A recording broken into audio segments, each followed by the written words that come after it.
Hey, good evening, everybody. Back for the Sunday edition of Meteorology Lab. And as you've seen outside, we had some more vertical convection earlier during the afternoon, but we're left with this anvil. Looks like a big blue blanket up there, and you can see the virga coming out of that thing. Let me switch over to the current shot. And that's what it looks like now. Starting to get the sunset, and you can see the mid-level debris there, a little bit of altocumulus here and there. So we've had kind of a wet pattern here, and weather charts showing up at 250 millibars. And we've got this trough feature, kind of like a tropical upper tropospheric trough, or a tut. What we're getting with this is some mid and upper level cool conditions that helps generate instability. And keep in mind that down near the surface, we've got high dew points and a lot of heating. You know, as I said yesterday, we're within 3 weeks of the summer solstice, so we're getting maximum heating, and the band of max heating where the sun is pretty much at this latitude right through here. So coming up almost to the Tropic of Cancer there, getting to the start of summer itself. Elsewhere, we can see a ridge out over the east coast right here, from Georgia, Alabama up to Indiana. And then we have another ridge extending from the Rockies up to Saskatchewan and Manitoba. Off the coast, though, things are looking a little bit more like spring there. We've got a polar front jet coming on shore in the Pacific Northwest, and you can see the polar front jet going well up to the north into the Northwest Territories. And then one branch of it coming down from Manitoba into the Northeast U.S. And since the flow here is coming out of the Northwest, this is going to be kind of a dry, mild pattern here. And where we have flow out of the southwest here, that's going to be a little bit more wet and warm. Here's a look at what we have locally here in Texas. Looks pretty tropical. We've got thunderstorms pretty much all over the place, from Missouri all the way down through Arkansas and down to the Gulf Coast. Now, one thing that you notice as you go to the south into the Gulf of Mexico, there's where we have southerly flow. So flow coming up like that. But once you get up north of the coast up into this region, the flow looks more chaotic. So we've had a lot of boundaries laid down over the past day or two, and this is kind of the end result of that. And then up to the north, we have one of our first main changes coming, and that's the arrival of some cooler air from the north right here.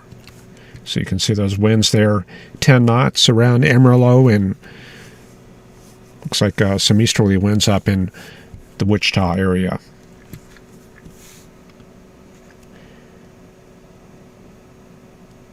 Lots of precip coverage. That's I can see that flights from like DFW to New York having to dodge a lot of rain there, probably quite a view out the airplane window.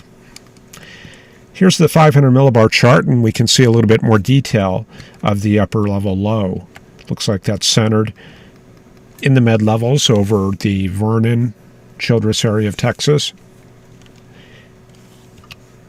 And you can see the temperatures around that low a little bit cooler than what we have elsewhere, such as in New Mexico. We've got temperatures as cold as 10, and probably in the cold pool itself, we've got some 11s and 12s there.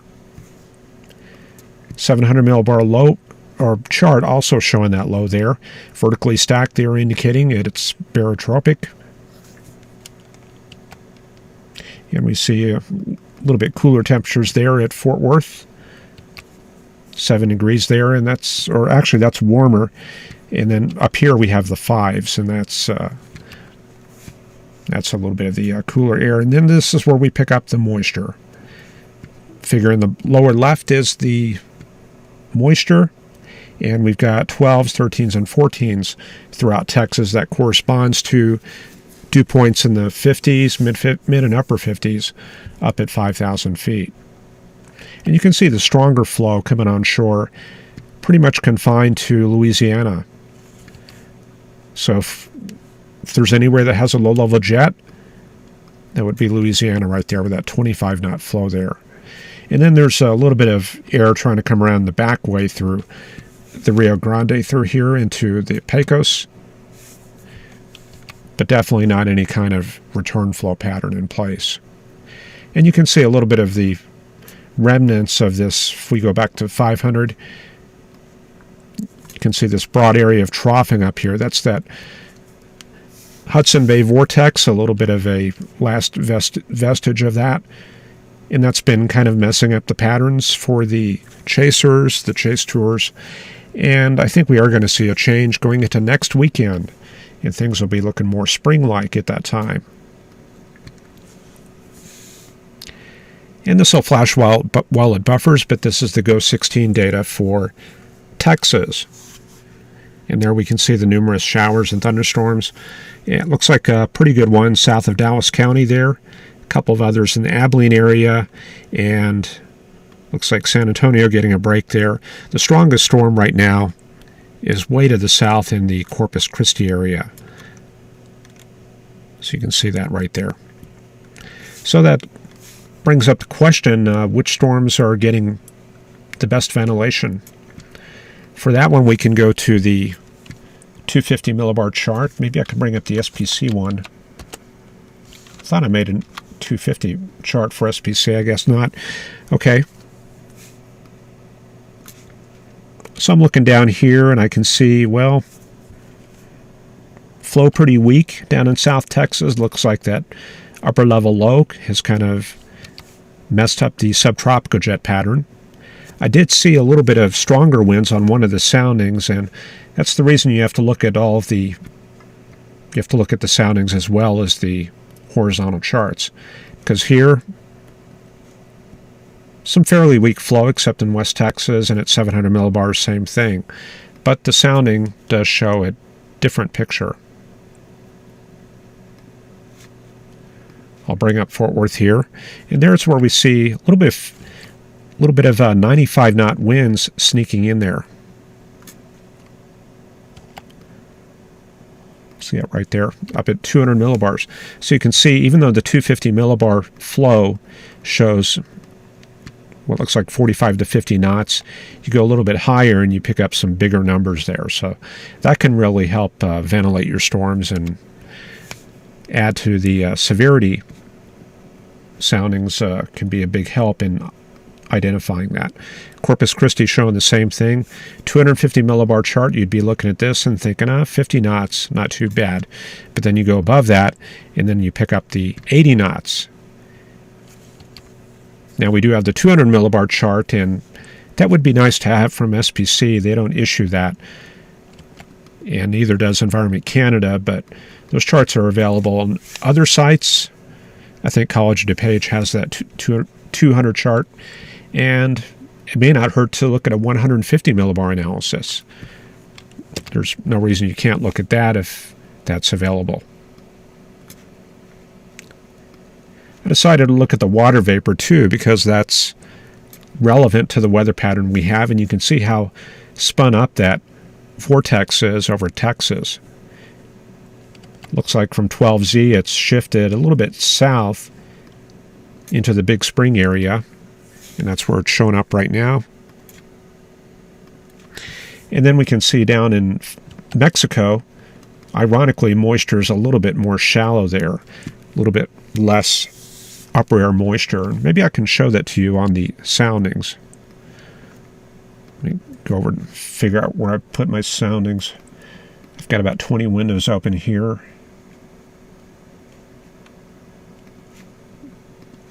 Yeah, so let's go to this part of Mexico and check out where it's showing dry air.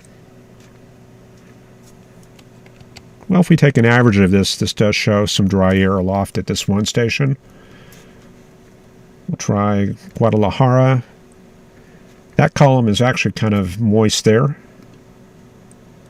Yeah, there's the dry air right there. I guess that's Torreon.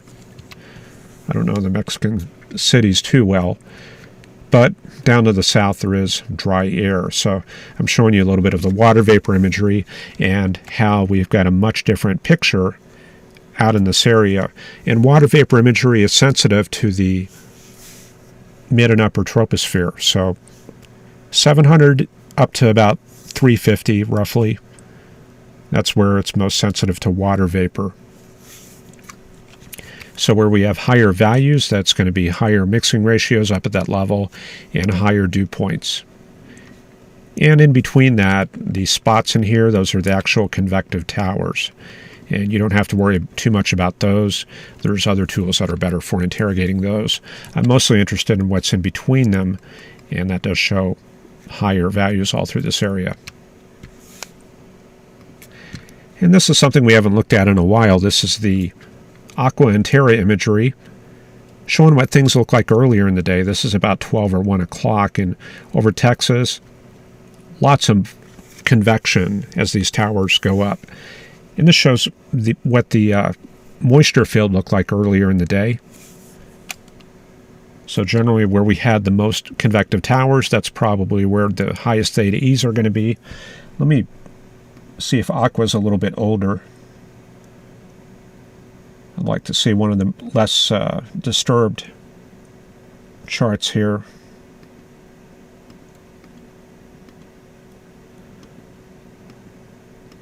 Yeah, I guess probably Terra is going to be it. But yeah, that's the map of Texas, and there's the state lines right there. And then just a quick look elsewhere around the country. Florida showing a lot of convection right there, and you can see the sea breeze coming inland right there. Normally this time of year, Florida should be under a easterly flow as the Bermuda High gets established, and you can see the sea breeze right there. Further up to the north, looks like we've had some dry air infiltrating the northeast. We've talked about that earlier, northwest flow, bringing in drier air there. As we go further north, we pick up convection, and that's probably due to proximity to the upper level low up in that area. So the column there is kind of cold, but it is unstable. Then up in the northern plains, similar picture there, probably another upper level low moving through that area.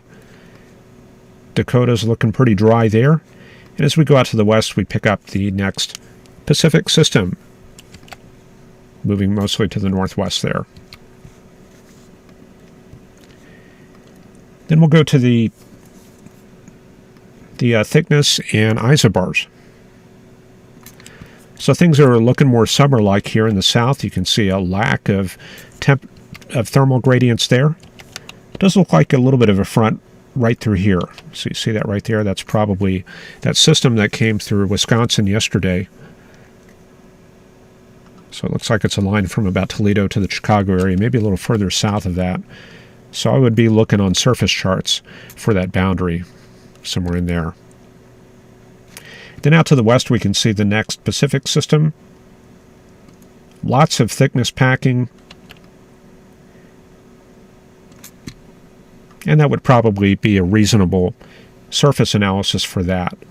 The cold pool itself, way out in the southeast Alaska region.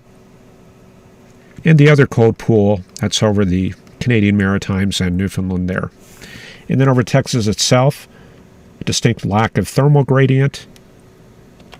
But we are under the influence of that upper level low that's drifting through the area.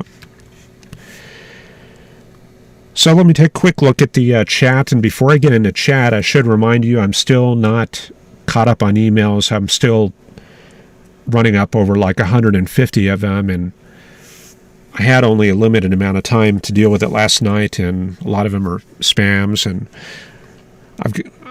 I know some of you have written in, and I saw Carl Berghoff's GR Level X tables, and I appreciate those. I'm going to try to work those into the webcast. But a lot of the other emails I didn't really get to. So we have Andrew here, and Justin Pulliam, 75 knots, a gate-to-gate shear near Goliad. We had a tornado warning out there. That's a good reminder. Let me bring that up. I had the Corpus Christi radar up, and there it is. 115, that's current, so there's that tornado warning right there. And it is radar indicated rotation there. So that's going to be on this purple cell to the north. And I saw some high reflectivities in these storms indicating hail. That was on these right here. I saw some pretty high reflectivities, not only at the surface, but up in the upper parts of the storm. Let me see if I can go back and look at that. And it's not just high reflectivities at the surface that are important. It's high reflectivities at high levels in the storm that can be pretty serious.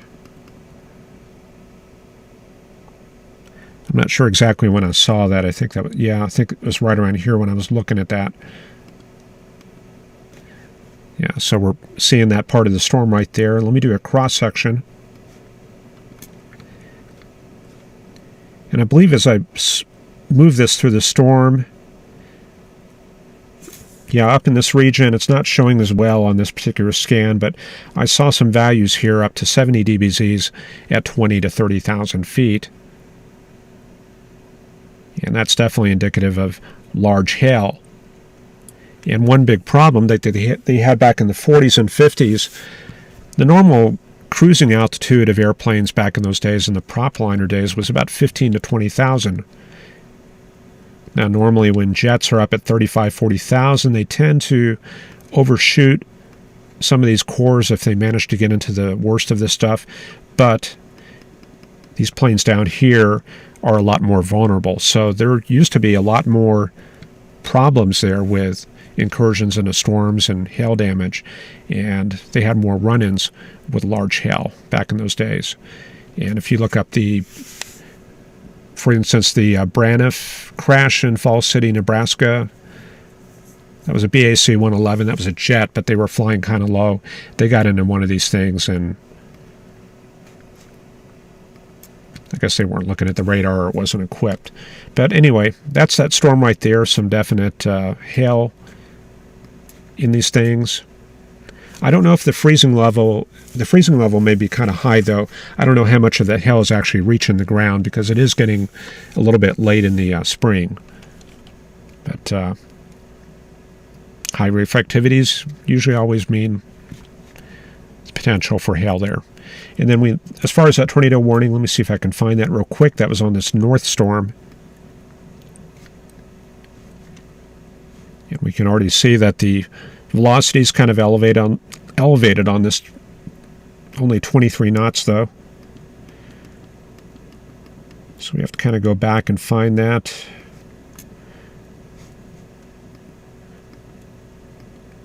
Yeah, right there. Okay. So at this point we had 40 knots in towards the radar and about 20 out. Not particularly high, but that would certainly get the attention of any forecaster. And they put that tornado warning out pretty quick there, almost right when that strong shear was showing up.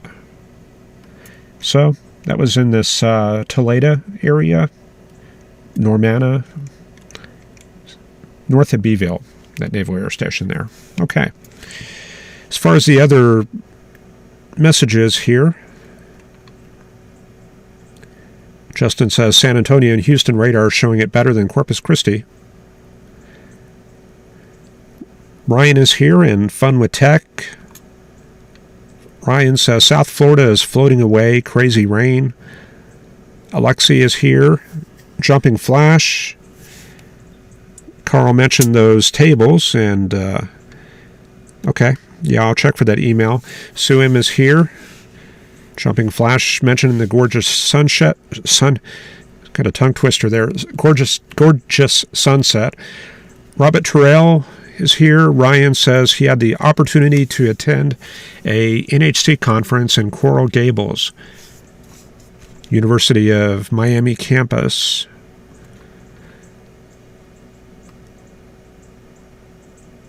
Michael says it's been super wet there in central Georgia, and the rain was fairly warm, suggesting tropical. Yeah, could be. Central Georgia, yeah, I mean, we don't see much of a thermal gradient in there. There's probably some cool air aloft. We can just take a quick look at a sounding in Georgia and see what comes up. That's really the only way to truly see what's going on. And yeah, that column there,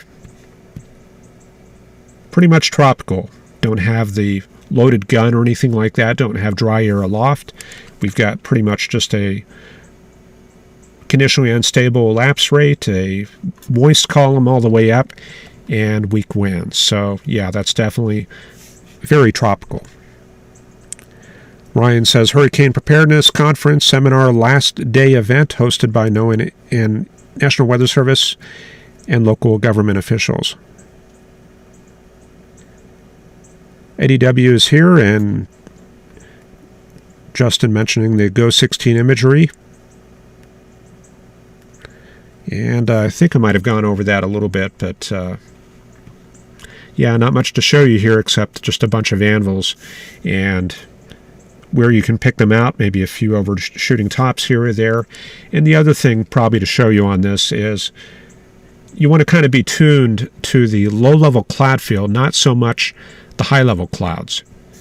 So you're having to kind of see through these things and try to kind of visualize what's happening underneath the anvils. And we can see that out here there's a distinct lack of low cloud. Well, there's some in here. But this indicates probably a drying trend over West Texas, and indeed the northerly flow suggests that that's the case there. Burl H checking in here, getting to know sounding parameters and skew-t better by plotting them on hand on a paper diagram, courtesy of G.W. Petty.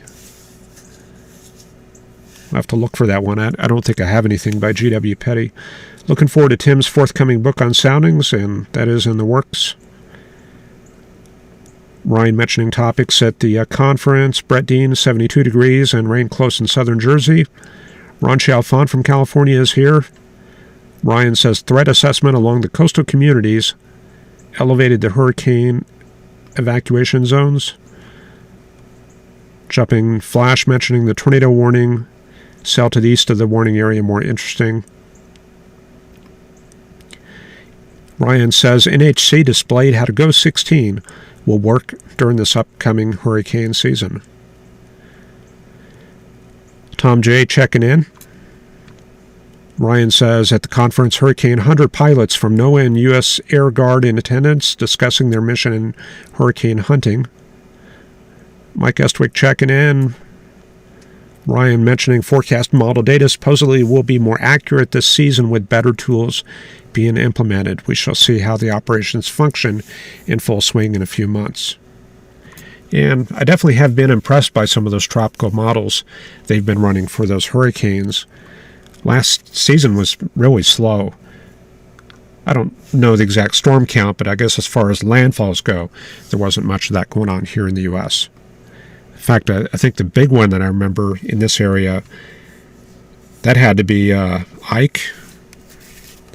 That was a while back there. Sarah Wood had a severe thunderstorm warning, severe storm come through there at 5:45, 60-mile-an-hour winds, and penny-sized hail there in in Indiana. Got video. Best way to get a video to me, probably you can. I don't recommend transferring video over email because email is not really suited for that. I'd say upload it to Dropbox or something like that, or maybe put it on YouTube as private. That's probably the best way. High Theta E at Canyon Lake, where Ancient Astronaut is there, 76. And yeah, Theta E is very high here. I've got a dehumidifier running here, and I'm getting about a gallon a day out of that thing. It's been so humid. So let's check out the forecast. Here's the high-resolution rapid refresh, and in this kind of pattern where it's very tropical, I want to look at the trends over the next 12 hours. And you can see we start out with all that convection that's going on, and as we get into the evening, very, very strong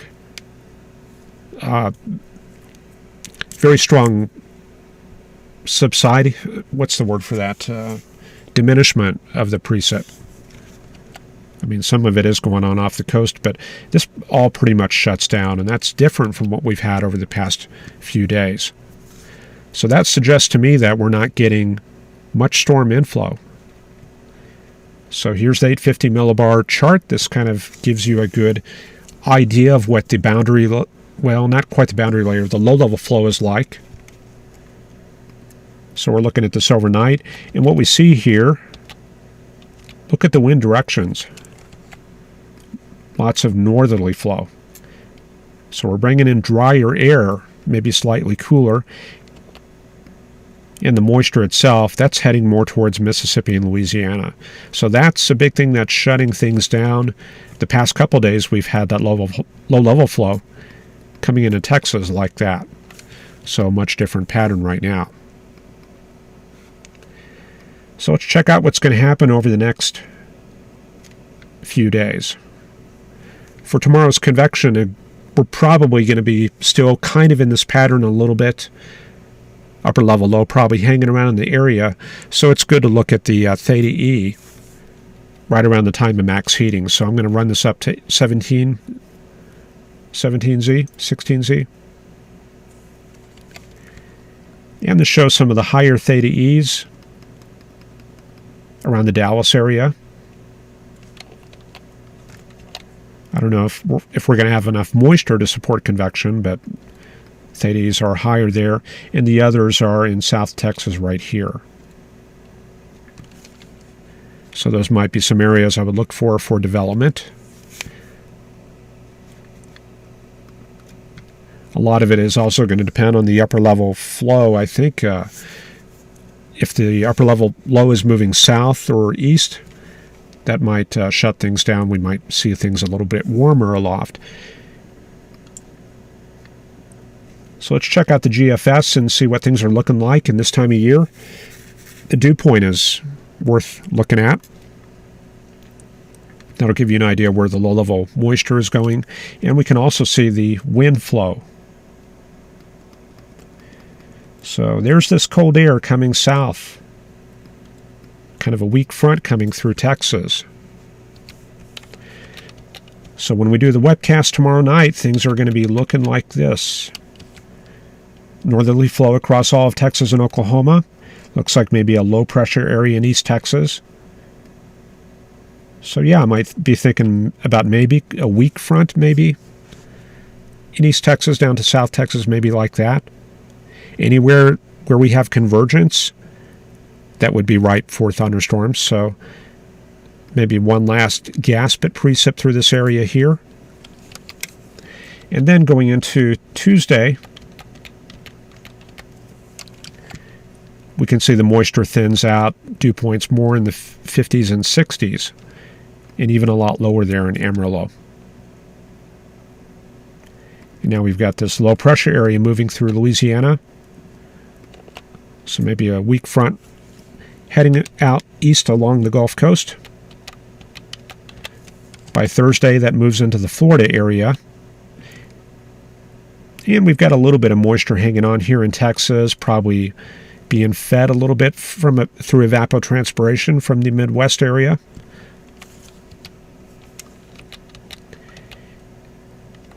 And now you can see the 70s even further south.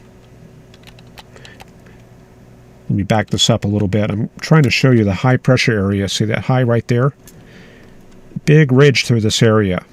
And that's what's pushing a lot of the cooler, milder, drier air southward. So we're definitely not in a return flow pattern. In fact, we've got offshore flow in Texas and Louisiana. So that's going to definitely dry things out and shut down the precipitation this week. So advancing this forward all the way to Friday and Saturday, it looks like we finally get return flow on the Texas Gulf Coast. So maybe the dry line starting to set up across West Texas. Most of the moisture will be heading up to the Dakotas and Montana. That's probably the best place for chasing. I think the faster flow would be up in this area.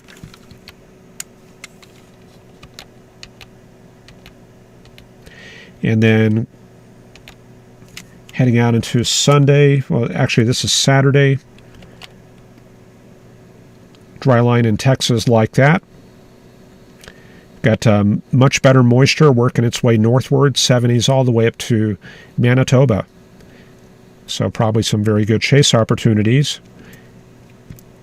Perhaps in Nebraska and maybe all the way up to North Dakota here into Manitoba.